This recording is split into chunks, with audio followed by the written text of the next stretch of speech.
शुरुआत में हम एक आदमी को नाइफ से खुद को ही चोट पहुंचाते हुए देखते हैं। तभी उसकी बेटी तंत्री वहां आकर उसे रोकने की कोशिश करती है, लेकिन उसका पिता उसकी कोई बात नहीं सुनता और नाइफ को सीधे अपने सीने में घोंप लेता है। इसके बाद तंत्री के पापा एक मंत्र पढ़ने लगते हैं। तंत्री भी अपने पापा के साथ वही मंत्र दोहराने लगती है। दरअसल ये एक खास प्रार्थना है जिसे बुरी शक्तियों को दूर भगाने के लिए पढ़ा जा रहा है।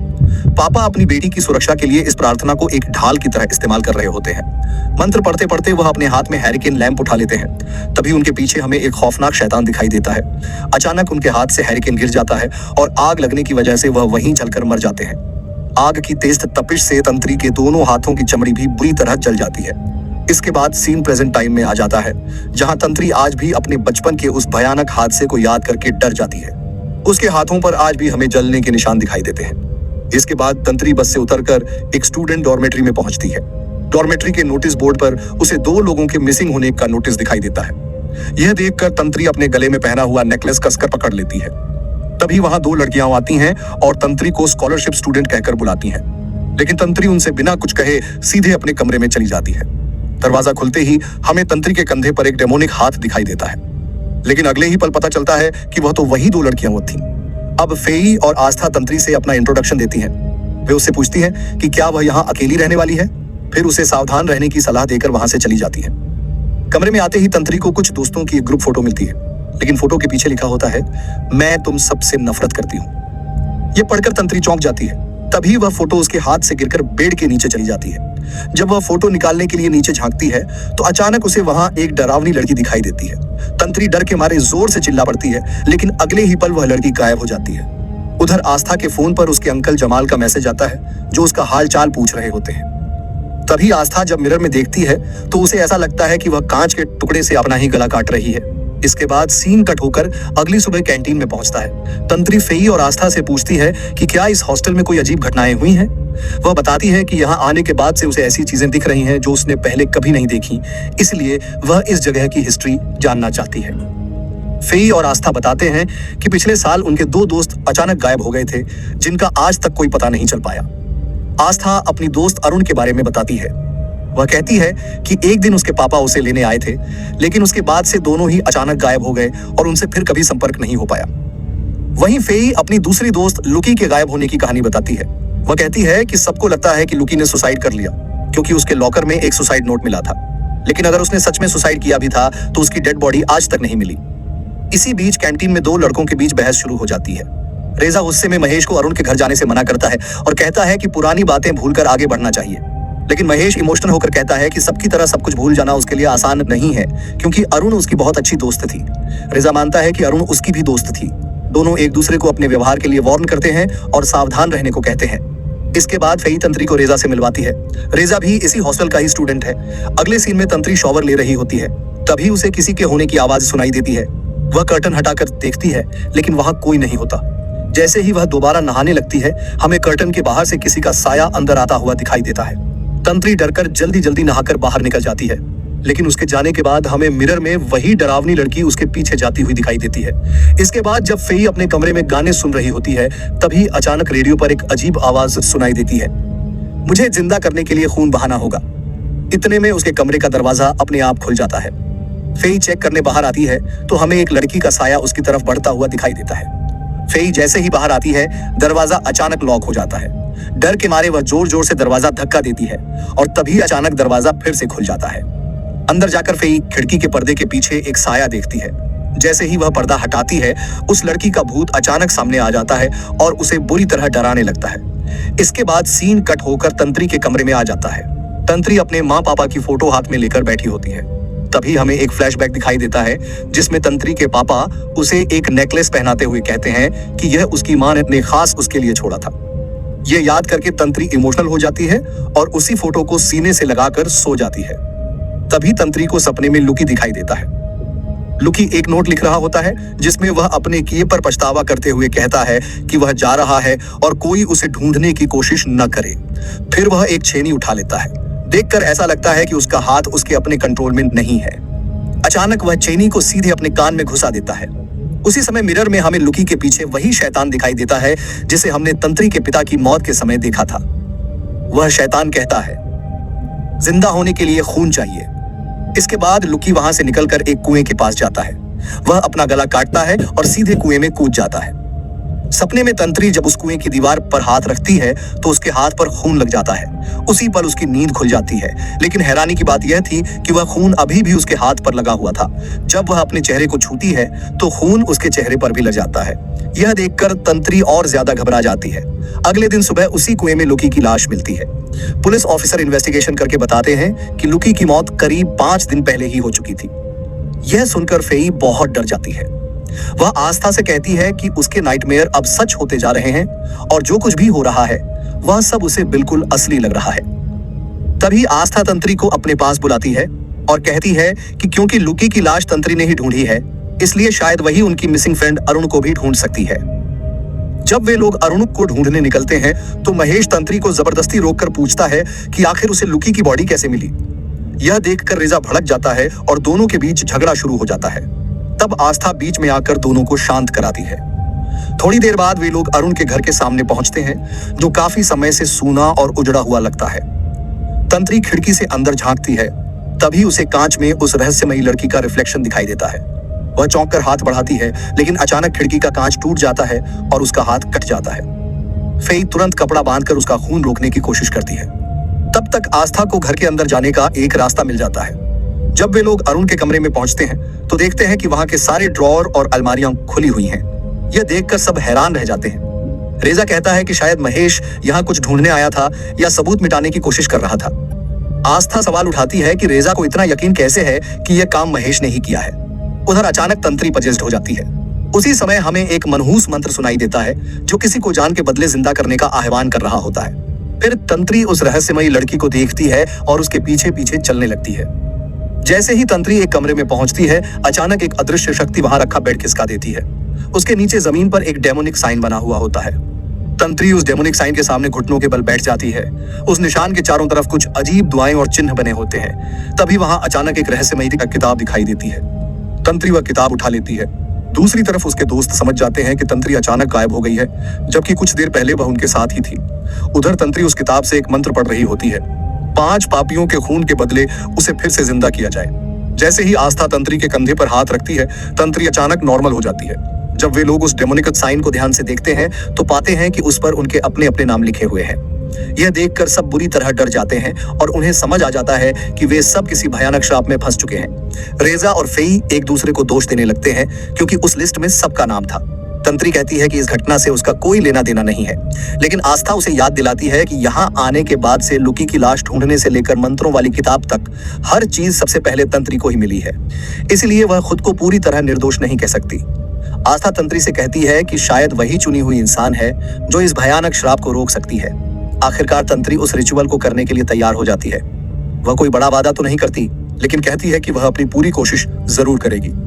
जैसे ही रिचुअल शुरू होता है, तंत्री फिर से पजेस्ट हो जाती है। अब वे सब मिलकर एक साथ वह मनहूस मंत्र दोहराने लगते हैं। 5 पापियों के खून के बदले मुझे जिंदा करो। बार बार यह मंत्र बोलने से वहां का माहौल और भी डरावना और रहस्यमय हो जाता है। तभी अचानक एक शैतानी आवाज गूंजती है। कुंवारी लड़की के खून की खुशबू से मेरा श्रापित मंत्र जाग चुका है। जिन लोगों ने उससे मदद मांगी है, अब से वे सब शैतान के गुलाम बन जाएंगे। तभी वह शैतान वहां प्रकट हो जाता है और तंत्री से कहता है कि उसने 5 पापियों को कर्ज दिया है। अब वह उनकी बीवियों, बेटियों और आने वाली पीढ़ियों तक को उनसे छीन लेगा। वह मरते दम तक उनकी जिंदगी को खौफ से भर देगा और उन्हें यह कर्ज ढोने पर मजबूर करेगा। वह दैत्य तंत्री से कहता है कि अगर तंत्री उसके साथ चलने के लिए तैयार हो जाए, तभी वह बाकी सबको इस श्राप से आजाद करेगा। तंत्री यह तबाही रोकने के लिए उससे गिड़गिड़ाकर विनती करती है और पूछती है कि आखिर उसे और कितनी जाने चाहिए। लेकिन वह शैतानी सत्ता तंत्री को बुरी तरह अपमानित करती है और कहती है कि अब वही तंत्री का आखिरी सहारा है। इतना कहकर वह शैतान धुएं में गायब हो जाता है। वापसी के समय गाड़ी में फेई डरते हुए कहती है कि वह दैत्य उनकी जान लेना चाहता है, लेकिन आस्था उसे डांटकर चुप करा देती है। इसके बाद आस्था रेजा से कहती है कि वह उसे घर छोड़ दे। रेजा आस्था को उसके घर ड्रॉप कर देता है। इधर तंत्री फेई को समझाने की कोशिश करती है कि अगर उनका इरादा साफ है तो उनके साथ कुछ भी बुरा नहीं होगा, लेकिन फेई को लगता है कि हालात दिन ब दिन और अजीब होते जा रहे हैं। फेई और रेजा के बीच इसी बात को लेकर बहस शुरू हो जाती है। तंत्री सवाल उठाती है कि आखिर अरुण का वह स्पेल सिर्फ लुकी पर ही क्यों आकर रुका और आखिर लुकी ही क्यों मरा। तब उसे एहसास होता है कि अब उन सब की जिंदगी खतरे में है। लेकिन रेजा बात को टाल देता है और कहता है कि अभी तक कुछ भी बुरा नहीं हुआ है, इसलिए इतनी टेंशन लेने की जरूरत नहीं है। उधर आस्था घर पहुंचती है और देखती है कि अंकल जमाल सो रहे हैं। वह चुपके से एक कैंची उठाती है और उनके दाढ़ी के थोड़े से बाल काट लेती है। तभी जमाल की नींद खुल जाती है। वह अजीब तरीके से आस्था की तरफ बढ़ता है और उसके मैसेज का जवाब न देने पर अपनी नाराजगी भी जताता है। तभी उसकी नजर आस्था के हाथ में पकड़ी कैंची पर पड़ती है। बात धीरे धीरे बढ़ने लगती है और वह आस्था के साथ जबरदस्ती करने की कोशिश करता है। दूसरी तरफ रात में रेजा फेई और तंत्री को डॉर्मेट्री छोड़कर कार पार्क करने चला जाता है। तभी अचानक वह शैतान पीछे से आकर रेजा का गला दबा देता है। उसकी चीख सुनकर तंत्री और फेई दौड़ते हुए वहां पहुंचते हैं, लेकिन तब तक वह शैतान गायब हो चुका होता है। फेई और तंत्री उससे बार बार पूछते हैं कि आखिर हुआ क्या था, लेकिन रेजा गुस्से में कहता है कि वह बिल्कुल ठीक है। हॉस्टल वापस आने के बाद फेई मिरर के सामने बैठकर रो रही होती है। तभी अचानक एक डेमोनिक हाथ उसके चेहरे पर आ जाता है। फेई की चीख से पूरा हॉस्टल गूंज उठता है। उधर तंत्री वॉशरूम जा रहा होता है कि उसे फिर से वही मनहूस मंत्र सुनाई देता है। वॉशरूम के अंदर तंत्री एक बार फिर पजेस्ड हो जाता है। उसे दिखाई देता है कि वही शैतान आस्था के अंकल को बेरहमी से मार रहा है। होश में आते ही तंत्री समझ जाता है कि आस्था उस मंत्रों वाली किताब का इस्तेमाल अपने किसी मकसद के लिए कर रही है, इसलिए तंत्री तुरंत आस्था से वह कर्स्ड बुक वापस मांगता है। जब आस्था मना कर देती है तो तंत्री उसे चेतावनी देता है कि कहीं कोई और भी इस श्राप का शिकार न बन जाए। तंत्री को अब एहसास हो चुका था कि आस्था शायद पहले ही कोई खतरनाक काम कर चुकी है। जैसे ही तंत्री वह किताब लेने की कोशिश करता है, तभी फेई आस्था की जिंदगी का एक दर्दनाक सच सबके सामने रख देती है। वह बताती है कि आस्था का सगा चाचा बचपन से ही उसके साथ गलत व्यवहार करता आ रहा था। इसी असहनीय दर्द की वजह से आस्था ने एक बार अपनी जान लेने की कोशिश भी की थी। फेई यह भी बताती है कि एक समय ऐसा भी आया जब आस्था गर्भवती हो गई थी और बाद में उसे अबॉर्शन करवाना पड़ा। जब तंत्री आस्था के लिए सहानुभूति दिखाने की कोशिश करता है तो आस्था उसे कमरे से बाहर जाने के लिए कह देती है, लेकिन तंत्री साफ शब्दों में कहता है कि वह उसकी चिंता करता है और जब तक वह कर्स्ड बुक वापस नहीं मिल जाती वह कहीं नहीं जाएगा, क्योंकि वह नहीं चाहता कि किसी और की जिंदगी बर्बाद हो। तंत्री फिर से आस्था से वह किताब वापस मांगता है, लेकिन आस्था साफ इनकार कर देती है और तंत्री को चुनौती देती है कि अगर वह किताब न दे तो तंत्री उसका क्या कर लेगा। गुस्से में तंत्री कहता है कि अब वह उसकी कोई मदद नहीं करेगा। इस पर आस्था भी कह देती है कि उसे किसी की मदद की जरूरत नहीं है। आस्था तंत्री को तुरंत वहां से चले जाने को कहती है। तंत्री बिना कुछ बोले अपने कमरे में जाकर सो जाता है, लेकिन तभी अचानक वही रहस्यमयी लड़की उसके सामने प्रकट होती है और तंत्री से मदद मांगती है। सीन कट होता है और अगला दिन दिखाया जाता है, जहां हॉस्टल का मैनेजर आस्था के चाचा की मौत पर दुख जताता है। इसके बाद कैंटीन में तंत्री बाकी सबसे मिलता है, लेकिन कोई भी उससे बात नहीं करता। तंत्री कैंटीन से बाहर निकलकर अकेला बैठ जाता है। तभी महेश उसके पास आता है और कहता है कि अब तंत्री उन सब का असली चेहरा देख चुका है। महेश बताता है कि उन लोगों ने नैतिकता की सारी सीमाएं पार कर दी थी। वह यहाँ अरुण के गायब होने के पीछे का खौफनाक सच बताता है। महेश कहता है कि रेजा और लुकी ने मिलकर अरुण का यौन उत्पीड़न किया था। उन्होंने आपस में शर्त लगाई थी कि कौन अरुण के साथ शारीरिक संबंध बना पाएगा। आखिर में रेजा यह शर्त जीत जाता है और उनकी निजी तस्वीरें वायरल कर देता है। इस घिनौनी सच्चाई का पता चलने के बाद महेश आस्था से रिश्ता तोड़ लेता है और सबसे दूर रहने का फैसला करता है। तभी अचानक आस्था के गले में कुछ अटक जाता है। जब वह उसे बाहर निकालती है तो पता चलता है कि वह कांच का टुकड़ा था। उसकी हालत देखकर उसके दोस्त उसे घर जाने की जिद करते हैं, लेकिन आस्था उनकी एक भी नहीं सुनती। वह अकेले रहना चाहती है और सबको वहां से चले जाने को कह देती है। इधर तंत्री को आस्था का यह व्यवहार बहुत अजीब लगता है, क्योंकि आस्था और अरुण दोनों ही हालात के मारे हुए थे। इसलिए आस्था को अरुण का दर्द सबसे ज्यादा समझना चाहिए था। इसी बीच आस्था तंत्री और महेश को एक साथ बात करते हुए देख लेती है। महेश अभी भी अरुण को न बचा पाने के गिल्ट में जी रहा है। वह तंत्री को कुछ तस्वीरें दिखाता है, जिनमें तंत्री के पीछे स्पष्ट रूप से अरुण का साया दिखाई दे रहा था। दूसरी तरफ आस्था तंत्री के कमरे में घुसकर उसकी फोटो और कुछ निजी सामान चुरा लेती है। फेई उसे रोकने की कोशिश करती है, लेकिन वह उसकी बात नहीं सुनती। इधर महेश तंत्री को और भी तस्वीरें दिखाता है। तंत्री उन तस्वीरों में उस शैतान को पहचान लेता है और बताता है कि उसका नाम सुरुगाना है। उधर आस्था तंत्री की फोटो, उसका खून और बाल लेकर उसे श्राप देने के लिए ब्लैक मैजिक का एक रिचुअल शुरू कर देती है। फेई बाहर से दरवाजा खुलवाने की कोशिश कर रही होती है। तभी आस्था पजेस्ट होकर बाहर आती है, फेई के बाल नोच लेती है और फिर दरवाजा बंद कर लेती है। फेई डरकर वहां से भागने लगती है, लेकिन तभी सुरुगाना नाम का शैतान उसके सामने प्रकट हो जाता है और उसे हवा में उठा लेता है। डर और दर्द के बीच फेई अपनी आंखें खुद ही निकाल लेती है। इधर तंत्री महेश को बताता है कि सुरुगाना दरअसल उस किताब का नाम है जो अरुण के घर में मिली थी। आस्था उसी किताब को पागलों की तरह ढूंढ रही थी और उसी ने अरुण के कमरे को तहस नहस किया था। वह अरुण को ढूंढने नहीं बल्कि उस किताब को पाने के लिए तंत्री को वहां लेकर गई थी और अब वह किताब आस्था के पास है। बात करते करते तंत्री फिर से पजेस्ट हो जाता है। अचानक वह खुद को एक अनजान जगह पर पाता है जहां उसे एक लड़की की चीखने की आवाज सुनाई देती है। जब तंत्री आगे जाकर देखता है तो पाता है कि 5 लोग मिलकर एक लड़की के साथ घिनौना अपराध कर रहे हैं और वह लड़की दर्द से चीख रही है। यह मंजर देखकर तंत्री टूट जाता है और रोने लगता है। फिर तंत्री देखता है कि वह लड़की एक किताब में उन 5 दरिंदों के नाम लिख रही है और अपने ही खून से उन्हें श्राप दे रही है। वह लड़की कहती है कि चुना हुआ इंसान शैतान का गुलाम बन जाएगा और उसकी जिंदगी में कभी सुकून नहीं रहेगा। वह यह भी कहती है कि यह श्राप उन 5 पापियों की पत्नियों, बेटियों और आने वाली पीढ़ियों तक जारी रहेगा। आगे वह बताती है कि पुनर्जीवन के लिए उन 5 गुनहगारों का खून चाहिए होगा। इतना कहने के बाद अचानक उस लड़की की देह में आग लग जाती है। इसके बाद तंत्री वास्तविकता में वापस लौट आता है और महेश को वह सब बताता है जो उसने देखा। तंत्री बताता है कि उसने देखा था कि कैसे एक महिला को नशा देकर उसके साथ जघन्य अपराध किया गया था। खुद को आग लगाने से पहले उस महिला ने एक किताब में उन सभी अपराधियों के नाम लिख दिए थे। तंत्री हैरान होकर बताता है कि उस लिस्ट में उसके अपने दादा का नाम भी शामिल था। तभी उन्हें उस महिला के श्राप के बारे में पता चलता है। उसने अपने साथ अपराध करने वालों के सारे वंशजों को श्राप दिया था कि वे जीवन भर बदकिस्मती का शिकार बनेंगे और उसकी तरफ शैतानी शक्तियों की पूजा करने पर मजबूर होंगे। यह सब जानकर तंत्री बुरी तरह डर जाता है। महेश को लगता है कि वह श्रापित मंत्र शायद पहले रुक गया था, लेकिन जब अरुण मानसिक रूप से कमजोर हो गई थी तब वह मंत्र दोबारा सक्रिय हो गया और उसने लुकी से बदला ले लिया। अब उन्हें समझ आता है कि तंत्री को जो अरुण का साया दिखाई दे रहा है वह दरअसल मदद की एक पुकार है। अब महेश और तंत्री मिलकर अरुण को ढूंढने का फैसला करते हैं। उधर वह बुरी शक्ति आस्था के सामने प्रकट होती है और उसे बताती है कि अच्छाई और बुराई के मिल जाने से वह अब दिखाई देने लगी है। साथ ही वह कहती है कि पवित्र खून की बलि से यह प्रक्रिया पूरी हो जाएगी। इधर महेश और तंत्री अरुण को ढूंढते हुए उसके घर पहुंच जाते हैं। घर के अंदर घुसते ही उन्हें अंदर से किसी के चलने की आवाज सुनाई देती है। उस आवाज को चेक करने के लिए महेश आगे बढ़ता है। ठीक तभी सुरगाना नाम का शैतान आकर तंत्री पर हमला करने की कोशिश करता है, लेकिन वह नाकाम रहता है। इसकी वजह थी तंत्री के पिता की मौत से पहले की गई वह खास प्रार्थना जो अब भी तंत्री के लिए एक सुरक्षात्मक ढाल की तरह काम कर रही थी। जब महेश वापस आता है तो तंत्री उसे बताती है कि सुरगाना यहीं कहीं मौजूद है। तभी अचानक सुरगाना की एक तेज चीख गूंजती है और आसपास के सारे कांच टूटकर उनकी तरफ उड़ने लगते हैं। महेश किसी तरह तंत्री को तो बचा लेता है, लेकिन खुद बुरी तरह घायल हो जाता है। उधर आस्था को समझ आ जाता है कि तंत्री को मारने वाला रिचुअल फेल हो चुका है। इधर तंत्री महेश को होश में लाने की कोशिश करती है और रोते हुए उससे उसे अकेला छोड़कर न जाने की विनती करती है।